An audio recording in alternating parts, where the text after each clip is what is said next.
धडके ते आम्हीच लढणार साखर शुभाच होणार आम्ही गाड्या डोंगरच राहणार साखर शुभाच होणार बोलायला बघ मी म्हणू का थांब मला येते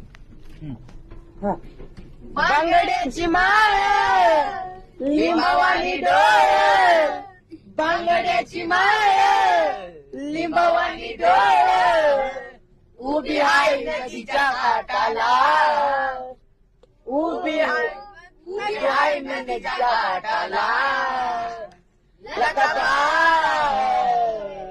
पोतराज आलाय भेटीला अरे हो मजा करा मस्ती करा पण आपण इथं कशासाठी आलोय हेही लक्षात असू द्यात. कशासाठी सर?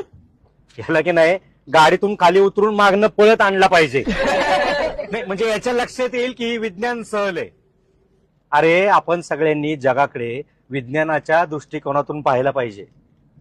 आजच नाही कायमच. सर विज्ञानाच्या दृष्टीने बघायचं म्हणजे नक्की काय करायचं? म्हणजे रोजच्या गोष्टींमधलंच उदाहरण द्यायचं झालं तर आपण बाहेर जात असताना आपल्याला मांजर आडवी गेली तर आपण ती अशुभ मानतो. म्हणजे तिला कुठं माहिती असतं